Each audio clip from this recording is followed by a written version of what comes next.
We've been doing a deep dive series into the book of Enoch, and I know it's been a couple of weeks since I put anything out. I've just been working on a couple of other things. But today we're going to be in chapter 3. And real quick, for anybody that's just jumping in, back in chapter 1, Enoch told us that he wasn't writing for his generation, but for a remote one living in the day of tribulation. I believe that is us.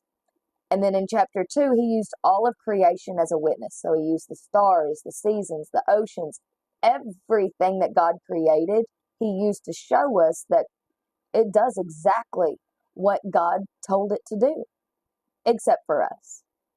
And now in chapter 3, it's going to show us why things got so bad in the earth that God had to flood it out.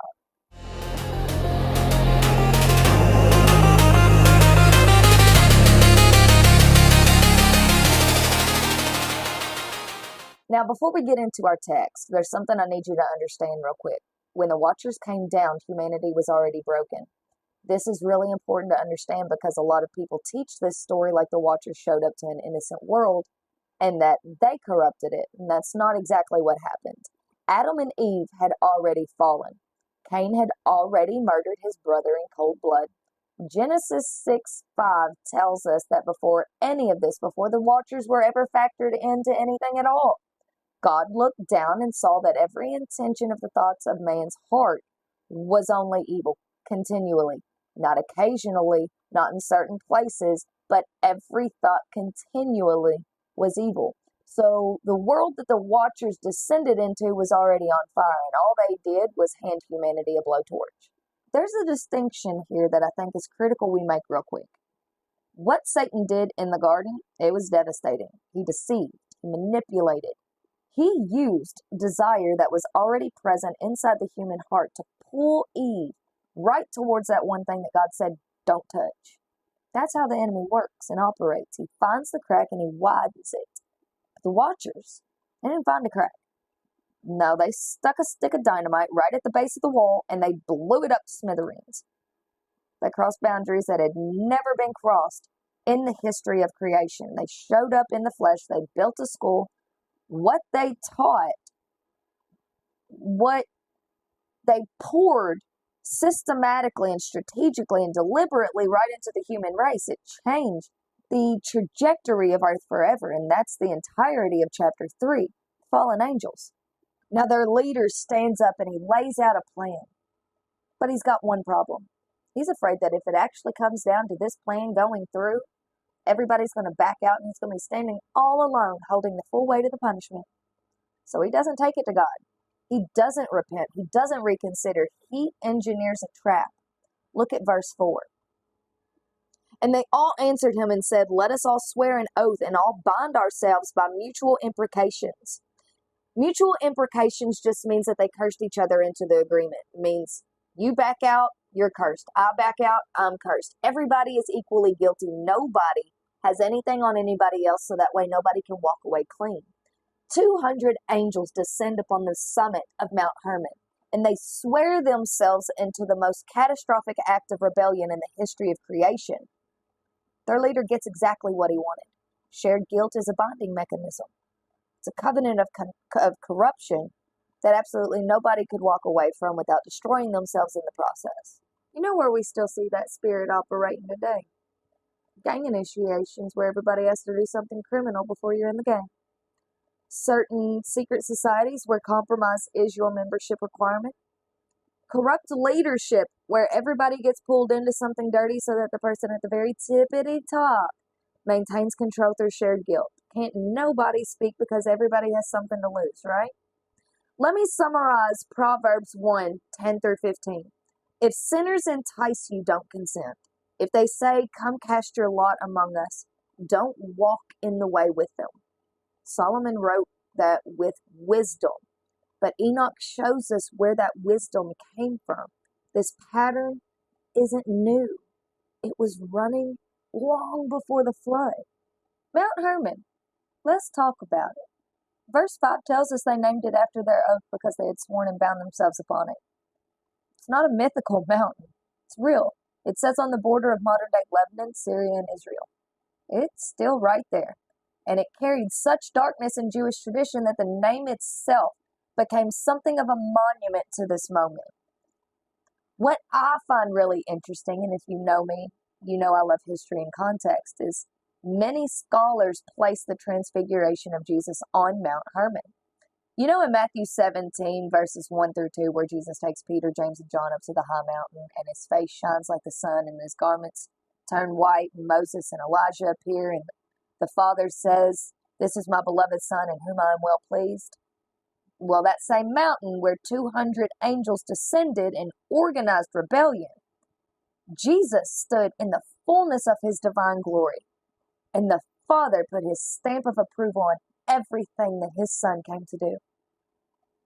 God doesn't just judge the darkness, plants his flag right in the middle of it.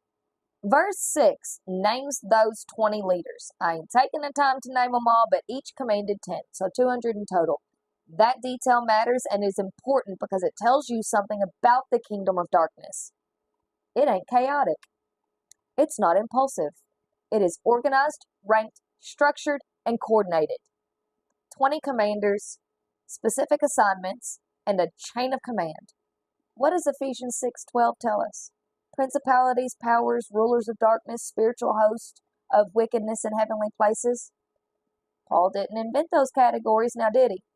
He was describing a hierarchy that existed well before he wrote that letter. The enemy has never been disorganized. It's always been strategic. Enoch is trying to show us where that strategy was first deployed against humanity. So they come down, right? They take wives, they defile themselves, but then they start teaching. And when you look at verse 8, they taught charms and enchantments and the cutting of roots for corruption. When you go down to verse 11, Azazel specifically teaches men to forge weapons, swords and knives, shields, breastplates. The technology of organized killing is handed directly to humanity by a fallen angel. And then in the very same breath, that angel teaches ornaments, bracelets, cosmetics, costly stones, coloring tinctures, weapons of war, and vanity culture in the same lesson from the same being. Somebody please tell me that that same spirit isn't operating today. That same spirit that glorifies violence and glamorizes appearance all at the same time.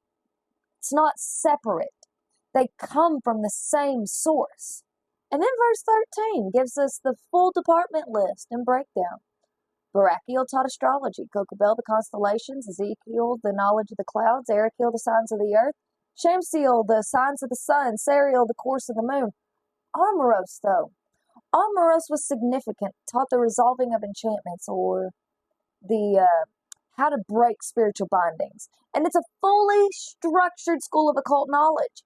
Each fallen angel with its own department, its own specialty, systematically and deliberately pouring, flooding forbidden knowledge right into the human race. I do believe that Deuteronomy 18 prohibits every single practice that's listed by name. Divination, fortune telling, interpreting omens, sorcery, casting spells, consulting mediums. I believe God called it all an abomination. Isaiah 47 addresses the astrologers and stargazers. He knew exactly where those practices came from. He knew what door they opened, and he knew who was standing on the other side of that door waiting. The result was catastrophic, beyond anything that the earth had ever seen before. Verse 9 talks about giants being born of a giant size and appetite that consumed everything in their path, and when humanity couldn't sustain them, giants turned on humanity, devoured flesh, drank blood, turned on animals and birds and every living thing, and violence that was so absolute, so complete that verse 10 says at the very end that the earth laid accusation against the lawless ones. Now, that's not just God looking down, deciding to act. Creation cried out. The earth screamed under the weight of what was being done to it. Romans 8:22 says the whole creation had been groaning as in the pains of childbirth right up to the present time. That groan started here in the beginning. Genesis 6:11 confirms that the earth was corrupt in God's sight and filled with violence. The Hebrew word for corrupt is sahah. It doesn't just mean morally wrong, it means structurally ruined. spoiled to the core. Watchers didn't just corrupt souls, they corrupted the earth itself. And they took what Satan had already broken and shattered it beyond recognition. Verse 14 closes out the chapter like this. Listen. And as men perished, they cried, and their cry went up to heaven. That's it. That's where Enoch ends it. A humanity already broken by the fall, already carrying the blood of Abel, already generations deep into darkness and rebellion, now completely overwhelmed by something that they absolutely had no framework or power to resist. Devoured, corrupted, used, discarded by beings who were supposed to serve God. And all they could do was cry. But their cry went up to heaven. And that image, that desperate, broken, overwhelmed cry rising up from a ruined earth, it connects to something that Jesus said back in Luke 18:7. Will not God bring about justice for his chosen ones who cry out for him day and night? That cry has always reached heaven. Before the floods, in the wilderness, in the pit, even right now, wherever you are. God has never once been deaf to that cry. The question that is asked at the end of chapter 3 is not whether heaven heard. We know heaven heard. It's what did heaven do about it? And we'll find that out in the next video in chapter 4.